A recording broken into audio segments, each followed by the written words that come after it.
मोक्षदा एकादशी की शुभकामना सभी को। सारे बहन भाई यानी राम राम, जय श्रीमन नारायण। आज है मोक्षदा एकादशी, मंगसर के शुक्ल पक्ष की मोक्षदा एकादशी है। यार इसकी कथा कवांगे, सुनियो भाई श्रद्धा भक्ति है। इसके सुनने मात्र ते सारे पाप नष्ट हो जाए हैं, मोक्ष की प्राप्ति हो है भी, मोक्ष सब जावे है, मोक्ष मिले सभी ने। तो भाई आओ पूरी श्रद्धा और भाव से कथा सुने। इसका सुनने मात्र से ही मोक्ष की प्राप्ति हो जाती है भी, पूरी श्रद्धा भाव से सुनियो, ध्यान लगाकर। एकादशी की कथा है, पापों को नष्ट करने वाली कथा है भाई। कोई बीच में त्रुटि हो जाए तो माफ करना। मोक्षदा एकादशी है। सबसे पहले प्रथम प्रणाम गुरुदेव के चरणों में, कोटि कोटि नमन। ओम श्री गणेशाय नमः। अपने माता पिता की जय, पितृ पूर्वजों की जय हो, श्रीमन नारायण भगवान की जय हो। युधिष्ठिर बोले कि हे देव, देवस्य मुझे बड़ा संदेह है।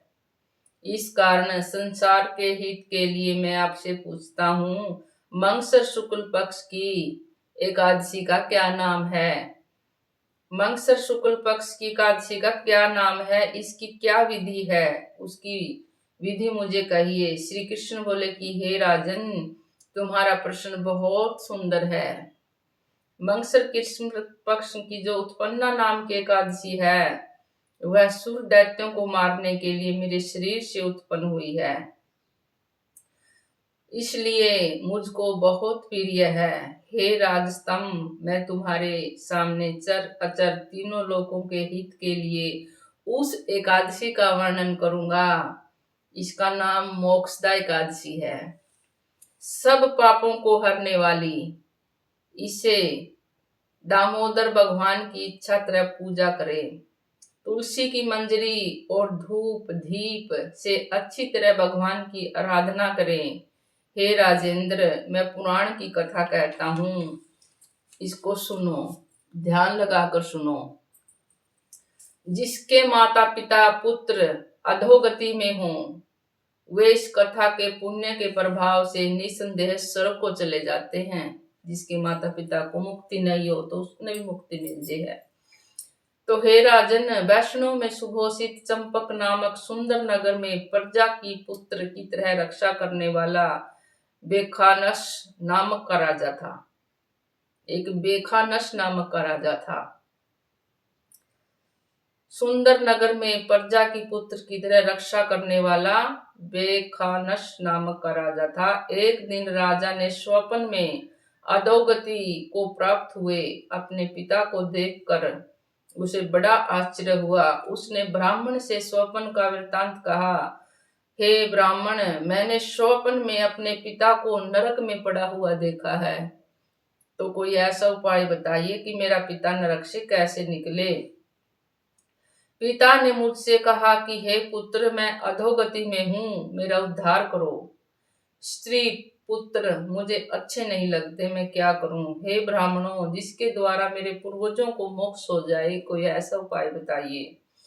ऐसा दान व्रत तप योग कुछ बतलाइए जिसके करने से पिता नरक में है वो नरक से बाहर आए। बलवान पुत्र के जीवन में क्या लाभ? उस पुत्र का जन्म व्यर्थ है जिसका पिताजी नरक में पड़ा है। ब्राह्मण बोले कि हे नृप, यहाँ पर्वत मुनि का आश्रम पास में है, उसके पास आप जाइए। वे भूत भविष्य वर्तमान सब जानते हैं। ऋषि तो बहुत तपस्वी हुए हैं, भविष्य देख ले हैं। वह राजा उनका वचन सुनकर मुनि के आश्रम में गया। वह आश्रम शांत प्रकृति के ब्राह्मण प्रजा मुनीश्वरों से सुघोषित था। राजा ने वहां जाकर पृथ्वी पर साष्टांग प्रणाम किया। मुनि ने राज्य को सातों अंगों की कुशल पूछी और कहा कि तुम्हारा राज्य निष्कंटक तो है। राजा बोला कि हे विप्र, आपकी कृपा से कुशल होने पर भी विघ्न उपस्थिति हो गया है। हे ब्राह्मण, मुझे कुछ संदेह है, उसको आप दूर कीजिए। पर्वत मुनि राजा के यह वचन सुनकर नेत्र बंद करके भूत भविष्य को सोचने वाले फिर राजा से बोले कि हे राजेंद्र, आपके पिता के पाप को मैंने समझ लिया है। पूर्व जन्म में पत्नी के द्वेष से तुम्हारे पिता ने काम के विभीषित होकर एक स्त्री को रति दी और दूसरी स्त्री के आग्रह करने पर भी ऋतुदान नहीं दिया। इस कर्म से नरक में पड़ा है।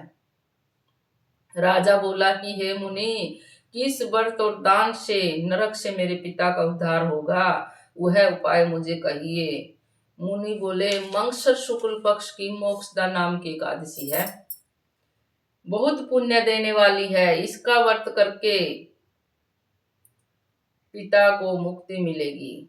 पुण्य पिता को दे दो। ये व्रत करके अपने पिता के नाम संकल्प कर दो, इसे तुम्हें मुक्ति मिलेगी। तुम्हारे पिता को नरक से बाहर आएंगे, स्वर्ग मिलेगा। जब अघन सुधी 11 आई तब स्त्री पुत्र और राम निवास समेत विधि पूर्वक व्रत करके उसका पुण्य राजा को दिया।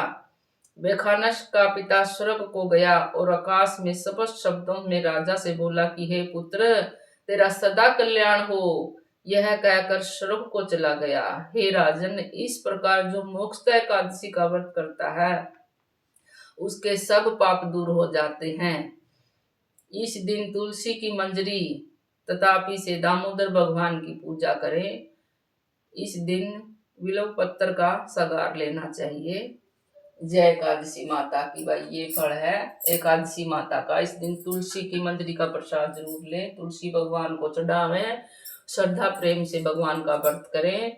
जिसके भी माता पिता से जो पाप होया है वो सब संतान उसका पुण्य करके व्रत करके दूर कर सके भाई। तो इसमें 7 पूर्वजों पीढ़ी में भी जिससे भी पाप हो रहा वो सब नष्ट हो जाए हैं। अपने पितर पूर्वजों के निमित्त, अपने माता पिता के निमित्त या अपने लिए कुछ भी करो, इस व्रत को जरूर सुनो, इसकी कथा करो, कथा सुनो, व्रत करो। और व्रत भी नहीं रहा जावे तो अन्न मत खाओ, अन्न खाने का बहुत पाप लगा है एकादशी ने। सारा दिन जय श्रीमन नारायण जय श्रीमन नारायण भगवान का जाप करो। भाई कोई गलती सलती हो तो माफ करियो। राधे राधे। जय श्रीमन नारायण। राधे कृष्णा।